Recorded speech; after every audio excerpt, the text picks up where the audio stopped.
Hey, thanks for dropping in. I'm your host, the Circuit Rider, and our program is I'm Just Wondering. And I'm just wondering about a lot of things, and that's the point of discussion.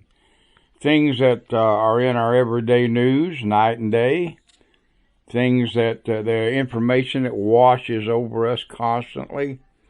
Sometimes I think most media is more brainwashing than it is information. But at any rate, I'm not here to promote any conspiracy theories or any of that. I'm here to discuss issues that affect our everyday life. We just recently celebrated Earth Day, and I believe that in 2024, probably about 1 billion people celebrated in countries around the world, maybe as many as 150 plus countries. It was celebrated in a lot of ways. Some people cleaned up trash, improved neighborhoods. Some of the school children around our area were given assignments to pot plants and take flowers home to replant. I think that's a good thing. Cleaning up the environment's a good thing. So there were a lot of good things that went on. We can't discuss Earth Day without discussing, obviously, climate change and the environment. Those are issues that are front and center. This year's theme for Earth Day was the planet versus plastics. And the focus this year was on getting rid of plastic around the world. Now, I will agree that plastic can be a hazard. It can be a hazard in the oceans of the world when it endangers wildlife, or out in our environment if it endangers wildlife. It can be a hazard in landfills as it's non-biodegradable. It doesn't break down easily, if at all. It can be put to the right use, recycled, and used for many meaningful, beneficial things. So it's not altogether bad, but it does have some derogatory elements. Earth Day began in America in the 1970s and became a worldwide movement, I think, in the 90s.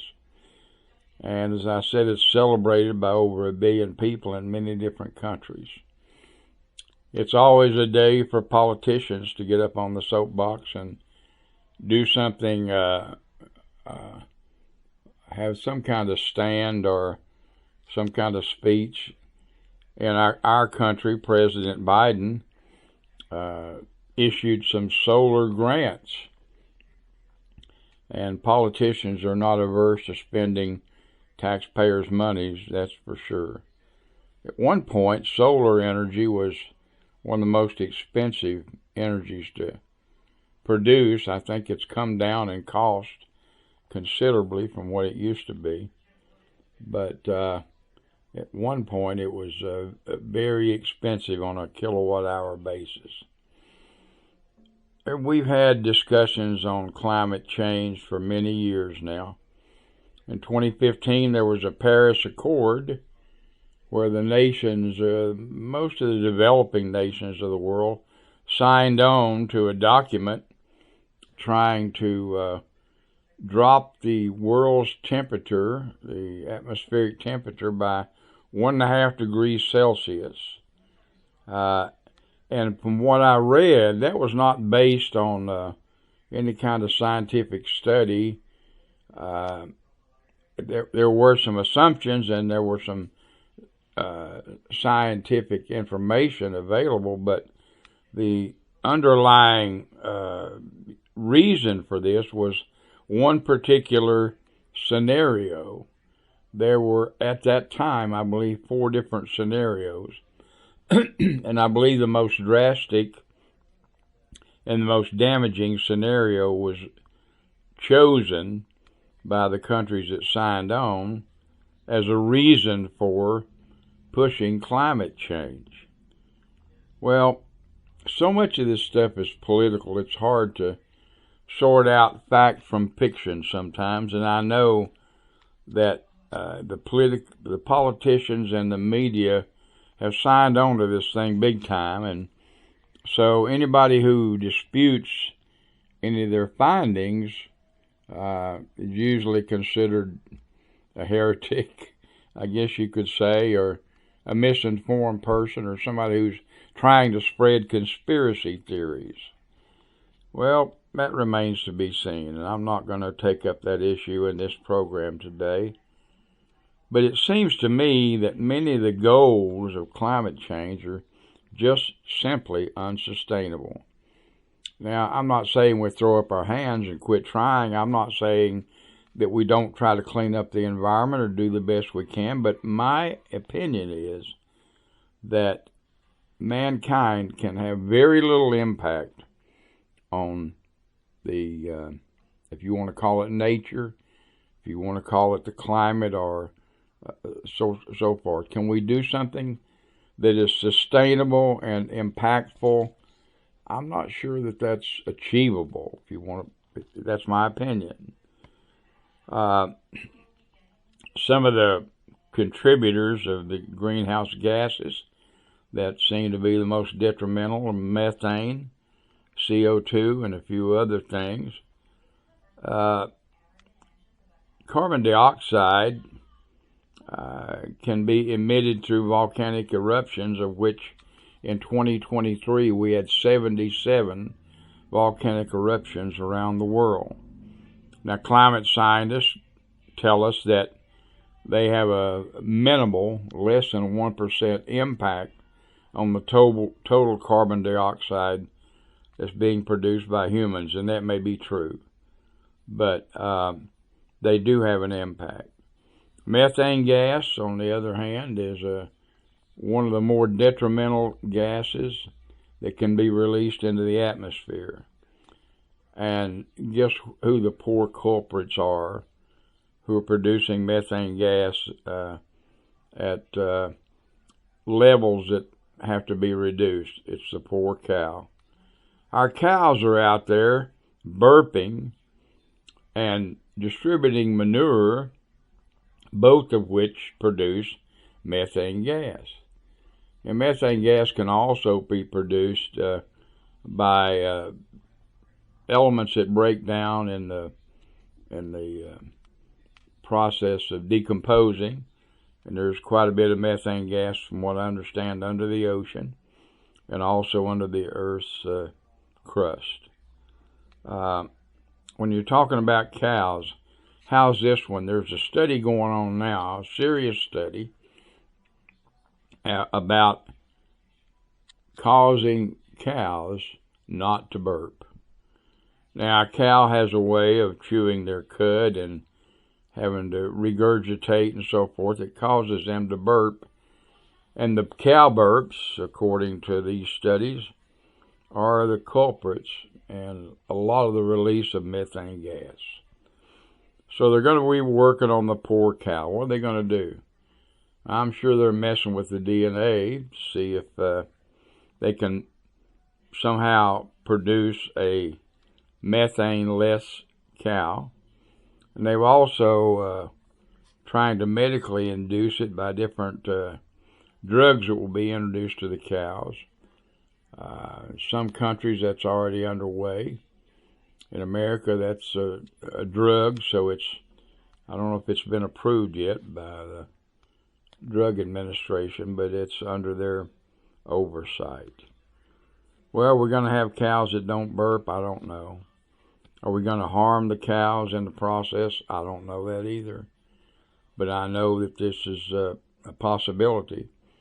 Can we change the DNA without affecting the meat that we eat or the milk that we drink? I don't know that either. But stay tuned, because the burpless cow is being worked on. Well, in addition to volcanic eruptions and other natural environmental issues that happen, because the jury is split on whether or not climate change is all caused by humans are primarily caused by humans or whether it's caused by natural occurrences. We've had different periods of climate change in our world. Of course, according to climatologists, we went through an ice age at one time, and the world was too cold. Now we're saying it's too warm. I heard a reporter this morning talking about the Maldives and that exotic place where people go for fun and vacations, that if climate change continues at its pace it does now, that the Maldives would be underwater in a few years. I don't know that that's the case. I know that they've talked about New York City being threatened and other places being threatened, and I have no reason to doubt that.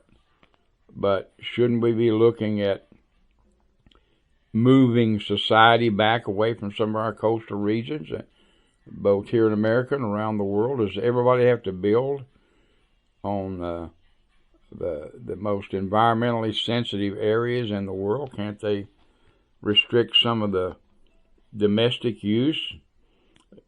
Maybe there's too much money at play. I don't know. Another issue is electric cars, and that's been in the news a lot and will continue to be in the news.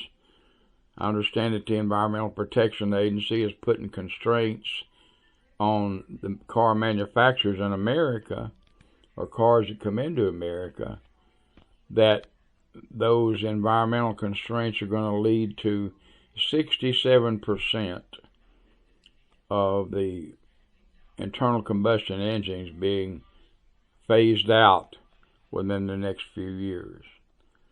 They want to do away with internal combustion engines and fossil fuel burning cars and move us into a society of electric cars. I think that has its own problems. We'll discuss a few of them today. Last I read, there were 290 million automobiles in America today and growing. If we got to replace 290 million cars that are internal combustion engines with electric vehicles, that's a formidable challenge. One of the issues is going to be where we get the energy, because from what I've read, in order to become an all-electric nation in terms of vehicles and electric vehicles, we're going to need between 20 and 50% more energy. Is that going to mean that we're going to have brownouts in American City so that we can drive electric cars? That's an unknown. How's this energy going to be produced? Is it going to be produced by nuclear plants, coal-fired plants? Are these plants that are going to be producing energy going to continue to pollute, quote, unquote, the environment? Those are unknown things. Right now, China is the #1 producer of electric vehicles in the world. We've recently banned the sale of electric Chinese vehicles in America. But China controls the battery market, and they're dominant in the battery market, electric batteries. And they are obviously working with coal-fired plants, energy plants. And I don't see China cleaning up their act anywhere in the near future. As far as lithium batteries are concerned, they've had their problems with fires, and some of the automobile manufacturers have been warned, or the people who bought the cars have been warned, not to park in the garage. Don't park on the street because your car might catch on fire. These battery fires, from what I've read, are caused by poor quality manufacturing and mistakes in manufacturing, and as well as mistakes in charging. And I just saw an article the other day on my local news about the dangers of trying to not knowing what you're doing, not using the proper electricians to install a charger in your home for a car battery, an electric car battery. You have to be careful about that. Also, what are we going to do with 290 million lithium batteries when their use is expired? When in 4 to 5 years, I think that's probably the norm, that we'll have to throw away a battery and pay thousands of dollars to get another one. These are all issues that confront us today, and I have not exhausted that list. We just don't have time, doesn't allow for us to do that. But I'm not sure that 1.5 degrees Celsius is going to solve the world's problems as far as climate change is concerned. I don't know that it can be achieved. I don't know that we're being told the whole story, and I don't know that the political efforts of some of the world's leaders are really sincere. It's more of a, you can get up on the bloody pulpit and decry the ills of the environment, and you can make a lot of hay with that. My main concern is that it's God who has created this world.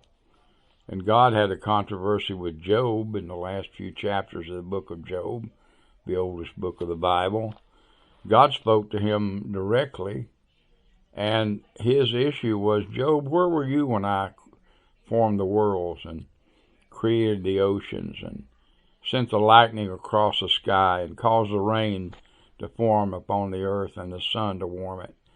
And here is man again messing with things that God has done. And I believe God is in control of what we call nature. And if he's decided to warm this world, it's for a purpose. And I encourage you to read the last couple of chapters of Job. There are also some issues in Psalms that you'll see up on the screen. So take a look at that, see what God is doing, and we'll see where climate change goes. Stay tuned.